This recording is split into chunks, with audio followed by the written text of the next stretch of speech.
Assalamualaikum warahmatullahi wabarakatuh. Halo, apa kabar anak-anak hari ini? Hari ini kita akan belajar tentang tema 5 tentang ekosistem, subtema 1 komponen ekosistem pembelajaran 1. Sebelum kita mulai pembelajaran hari ini, ayo kita berdoa dulu semoga Allah mempermudah kita dalam memahami dan menyerap materi pembelajaran hari ini. Bismillahirrahmanirrahim. Ekosistem. Makhluk hidup memerlukan lingkungan tertentu untuk memenuhi segala kebutuhannya. Lantas, lingkungan itu apa? Lingkungan adalah segala sesuatu yang berada di sekitar makhluk hidup. Lingkungan itu terdiri dari dua komponen. Yang pertama komponen hidup atau biotik dan komponen tak hidup atau abiotik. Yang termasuk komponen biotik atau hidup berupa tumbuhan, hewan, dan makhluk hidup lainnya. Sedangkan yang berupa komponen abiotik atau tidak hidup adalah cahaya matahari, air, udara, dan tanah.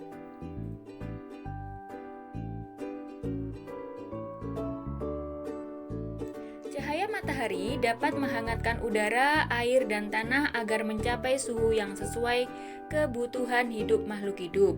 Cahaya matahari juga membantu tumbuhan membuat makanan. Air dan tanah merupakan bagian penting dari sebuah lingkungan. Air yang turun dalam bentuk hujan meresap ke dalam tanah. Air di dalam tanah ini akan dimanfaatkan oleh tumbuhan yang hidup di atasnya dan makhluk hidup kecil yang lainnya yang hidup di dalam tanah.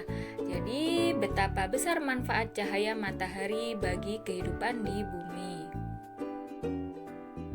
Nah, sekarang kita akan bahas tentang komponen biotik dan komponen abiotik itu selalu saling berinteraksi dan berhubungan atau saling membutuhkan satu sama lain.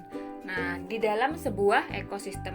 Ekosistem itu apa? Ekosistem adalah interaksi antara makhluk hidup dengan benda-benda tak hidup di sebuah lingkungan. Ada individu, ada populasi, dan ada komunitas. Sekarang apa perbedaannya? Individu adalah makhluk hidup tunggal, misalnya seekor kambing, seekor burung, dan sebuah pohon cemara. Itu adalah sebuah individu. Tempat individu tinggal disebut dengan habitat. Jadi individu tinggal di sebuah habitat. Kemudian, sedangkan populasi adalah kumpulan individu sejenis yang menempati suatu daerah tertentu. Contohnya di sebuah kolam terdapat populasi ikan, populasi tumbuhan teratai, dan populasi rumput, populasi lumut. Sekarang, komunitas. Komunitas adalah populasi makhluk hidup di suatu daerah tertentu. Contoh komunitas adalah komunitas sungai dan komunitas padang rumput.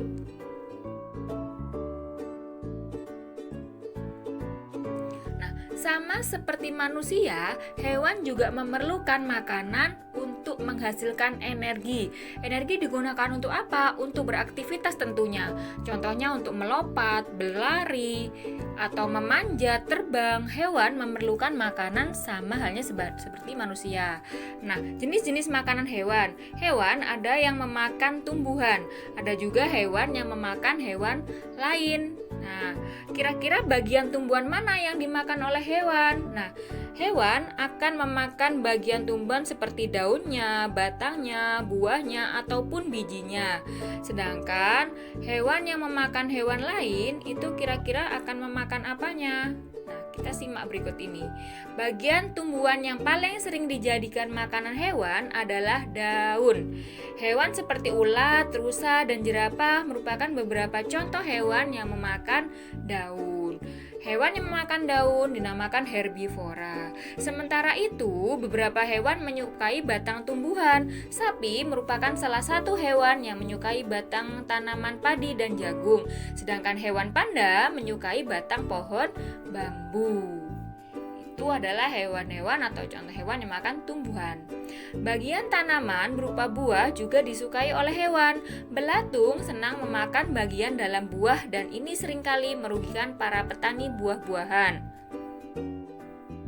Burung-burung menyukai bagian tumbuhan yang berupa biji. Biji padi sering menjadi incaran burung pipit. Biji kenari sangat disukai para tupai. Jadi ini adalah contoh hewan yang senang dengan biji-bijian. Ada tupai, ada juga burung. Nah, ada juga hewan yang suka memakan hewan lain.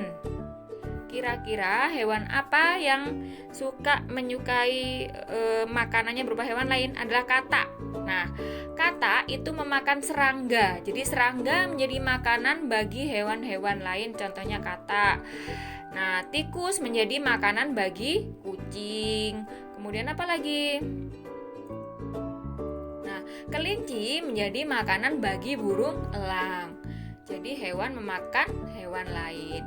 Sekian dulu pembelajaran hari ini. Jika ada yang belum paham silakan ditanyakan. Saya akhiri dulu. Wassalamualaikum warahmatullahi wabarakatuh. Semangat!